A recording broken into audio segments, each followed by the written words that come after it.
Hello everyone, आप देख रहे हैं नीडी हब और आज हम आपको पासपोर्ट के बारे में बहुत ही इंपॉर्टेंट इन्फॉर्मेशन देने जा रहे हैं। बेसिक इन्फॉर्मेशन भी है और डॉक्यूमेंट्स के बारे में भी इन्फॉर्मेशन आपको देने वाले हैं। तो आप जब भी एप्लीकेशन करेंगे आपको कोई भी प्रॉब्लम ना हो और आपको ये वीडियो देखने के बाद आपको कोई भी प्रॉब्लम नहीं होगा। तो जैसे कि अभी आप देख सकते हो कि पासपोर्ट एक नेशनलिटी डॉक्यूमेंट है जो कि आपके नागरिकता का पुरावा भी इसे माना जाता है। और पासपोर्ट में अलग अलग कैटेगरी के लिए अलग अलग डॉक्यूमेंट्स लगते हैं, जैसे कि माइनर के लिए अलग, मेजर के लिए अलग और सीनियर सिटीज़न यानी जिसकी उम्र 50 साल से ऊपर हो उनके लिए अलग डॉक्यूमेंट्स लगते हैं। डॉक्यूमेंट्स देखने के पहले हम कुछ बेसिक इन्फॉर्मेशन लेंगे। जैसे कि पासपोर्ट में 3 टाइप होते हैं, एक रेगुलर पासपोर्ट, दूसरा डिप्लोमेटिक पासपोर्ट और तीसरा ऑफिशियल पासपोर्ट। जैसे कि रेगुलर पासपोर्ट जो होता है वो आम नागरिक यानी रेगुलर जो आप जनरल पब्लिक होते हैं उनको दिया जाता है। और किस लिए दिया जाता है? जो कि ट्रैवलिंग के लिए जाता है, टूरिज़्म के लिए, एजुकेशन के लिए या बिज़नेस के लिए जाता है, उनके लिए रेगुलर पासपोर्ट होता है। और जो जॉब पे भी जाना चाहता है वो भी इसमें आम नागरिक में आपको रेगुलर पासपोर्ट में दिया जाता है। और उसकी वैलिडिटी जो है, आपको जो एडल्ट्स रहते हैं मतलब 18 साल के ऊपर उनके लिए 10 साल की वैलिडिटी होती है, और जो 18 साल के नीचे यानी माइनर जो होता है उसके लिए 5 साल की वैलिडिटी होती है। तो अभी हमने तो रेगुलर पासपोर्ट देखा है, डिप्लोमेटिक पासपोर्ट और ऑफिशियल पासपोर्ट। डिप्लोमेटिक पासपोर्ट जो है वो राजनीतिक लोग यानी जो भी गवर्नमेंट के काम के लिए जाना चाहता है उनके लिए डिप्लोमेटिक पासपोर्ट दिया जाता है और उनके लिए वीज़ा फ्री होता है और ये 5 साल के लिए वैलिड होता है। और जो ऑफिशियल पासपोर्ट होता है, जो भी गवर्नमेंट एम्प्लॉयज़ रहते हैं जो कि ऑफिशियल गवर्नमेंट वर्क के लिए अब्रॉड जाना चाहते हैं उनके लिए ऑफिशियल पासपोर्ट दिया जाता है। जैसे कि अभी हमने पासपोर्ट के तो टाइप देख लिए हैं, अभी और हम इसमें नॉर्मल जो पासपोर्ट होता है उसमें 2 टाइप्स होते हैं। अभी जो नॉर्मल पासपोर्ट होता है हमारा उसमें 2 टाइप्स होते हैं, एक ECR और एक ECNR। यानी ECR यानी इमिग्रेशन चेक रिक्वायर्ड और ECNR मतलब इमिग्रेशन चेक नॉट रिक्वायर्ड। यानी इसका मतलब ये है, ECR जो पासपोर्ट होता है यानी जिसकी भी पढ़ाई 10वीं से नीचे हो, यानी जिसकी पढ़ाई 10वीं तक नहीं हो गई हो उनके लिए ECR पासपोर्ट दिया जाता है।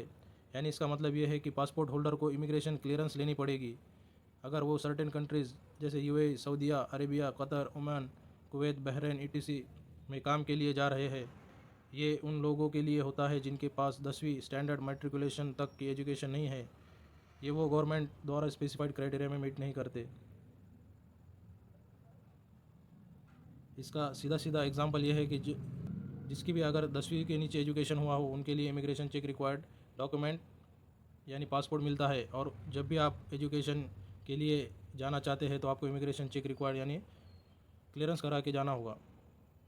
ये हो गया ECR पासपोर्ट के बारे में। और अभी हम देखते हैं ECNR यानी immigration check not required passport के बारे में।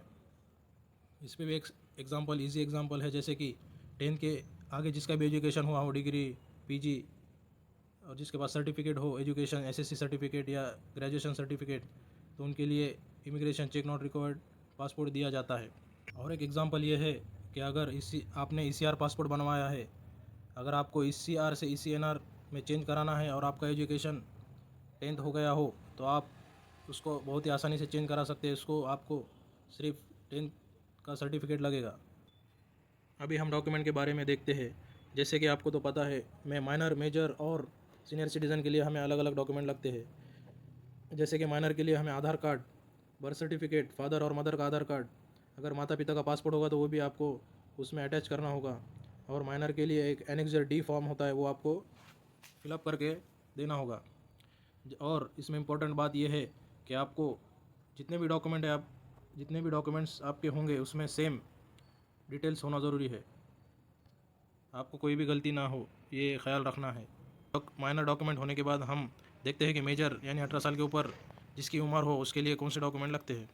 जैसे कि आप देख सकते हो यहाँ पे हमें मेजर के लिए आधार कार्ड, पैन कार्ड और बर्थ सर्टिफिकेट यानी जन्म प्रमाण पत्र या SSC सर्टिफिकेट, ये दोनों में से आपको एक लगेगा।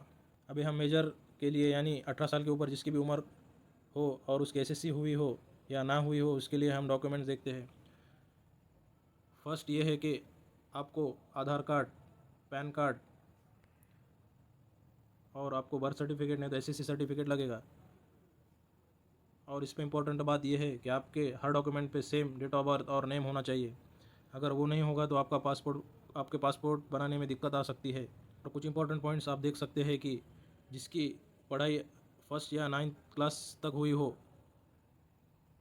और 10th फेल तक हुई हो उनके लिए टीसी नहीं तो बर्थ सर्टिफिकेट यानी जन्म प्रमाण पत्र अनिवार्य होगा।